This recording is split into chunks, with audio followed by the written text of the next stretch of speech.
Assalamualaikum warahmatullahi wabarakatuh. Selamat siang kawan-kawan petani porang di seluruh Nusantara. Semoga kita senantiasa sehat walafiat kawan, agar tentunya kita dapat beraktivitas sebagaimana mestinya kawan. Selama ini tentunya barangkali kawan-kawan itu terlalu fokus bahwa kebutuhan tanaman itu adalah unsur nitrogen, fosfor atau fosfat dan juga kalium. Padahal ada 6 pupuk makro yang dibutuhkan oleh tanaman, tetapi seringkalinya kita itu terlalu fokus pada 3 unsur tadi: nitrogen, fosfor dan juga kalium.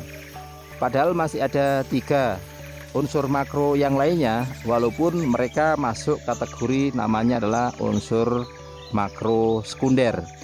Unsur makro sekunder yang pertama adalah magnesium. Kemudian yang kedua ini ada namanya dengan simbol S ataupun sulfur. Kemudian yang ketiga adalah kalsium kawan. Yang ketiga adalah kalsium. Ini CNG ya, kalsium.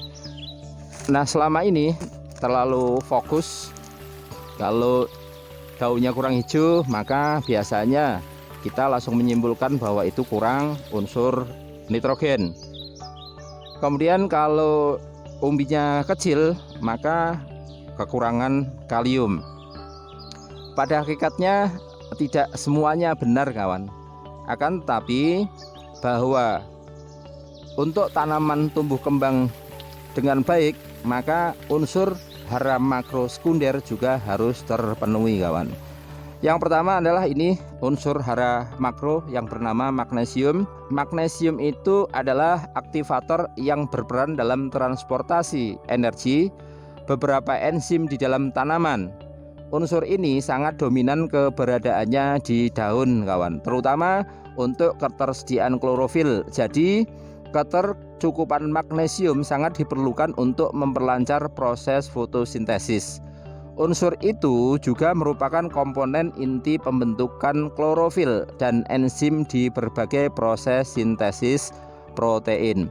Artinya, kalau daunnya kurang hijau, belum tentu hanya kekurangan unsur nitrogen kawan, karena magnesium ini sendiri juga berfungsi untuk memperlancar proses fotosintesis. Kemudian dia juga merupakan komponen pembentuk dari klorofil atau zat hijau daun.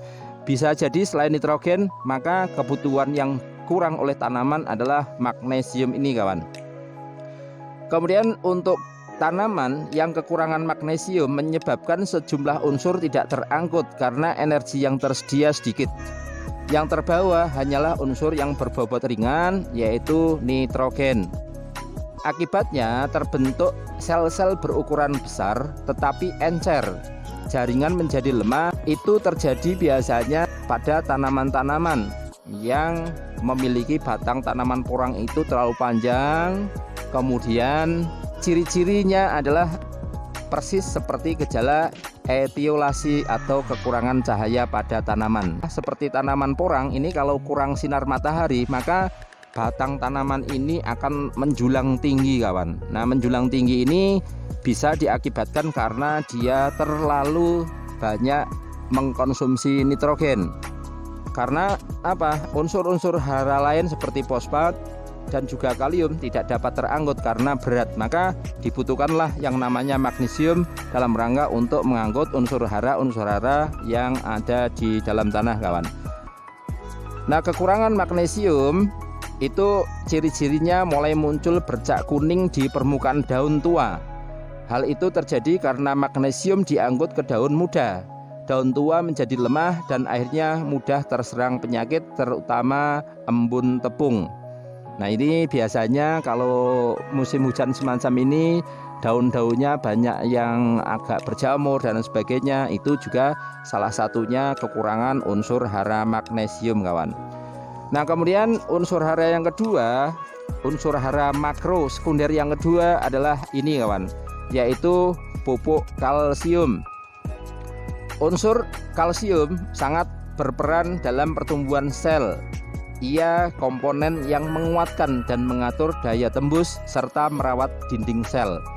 Perannya sangat penting pada titik tumbuh akar, bahkan bila terjadi deviasi kalsium, pembentukan dan pertumbuhan akan terganggu dan berakibat penyerapan hara terhambat. Kalsium berperan dalam proses pembelahan dan perpanjangan sel dan mengatur distribusi hasil fotosintesis. Maka unsur kalsium ini lebih seringnya adalah dibutuhkan pada fase vegetatif kawan, karena dia fungsi utamanya adalah untuk membantu dalam proses pembelahan sel. Nah, pembelahan sel ini terjadi pada tanaman terlihat jelas adalah ketika yaitu dengan adanya pertumbuhan batang memanjang, batang membesar, kemudian daunnya melebar. Itu karena adanya pembelahan sel di dalam tanaman. Gejala kekurangan kalsium yaitu titik tumbuhnya lemah kawan, terjadi perubahan bentuk daun, daunnya lebih kelihatan mengeriting, kecil, dan akhirnya tidak dapat menopang dari daun itu sendiri atau agak lemah kawan. Kalsium menyebabkan tanaman tinggi tetapi tidak kekar. Contoh misalnya tanaman-tanaman yang terlalu menjulang tinggi juga bisa saja adalah kelebihan dari unsur kalsium kawan. Unsur makro sekunder yang ketiga adalah sulfur atau sulfat. Nah, di sini kandungannya adalah dari magnesium sulfat. Kandungan magnesiumnya adalah 16%, kemudian sulfurnya adalah 13% kawan. Nah, sulfur pada umumnya dibutuhkan tanaman dalam pembentukan asam amino sistein dan metionin. Di samping itu, sulfur juga merupakan bagian dari biotin, tiamin, koenzim A, dan glutathione. Diperkirakan 90% sulfur dalam tanaman ditemukan dalam bentuk asam amino, yang salah satu fungsi utamanya adalah penyusunan protein, yaitu dalam pembentukan ikatan disulfida antara rantai-rantai peptida.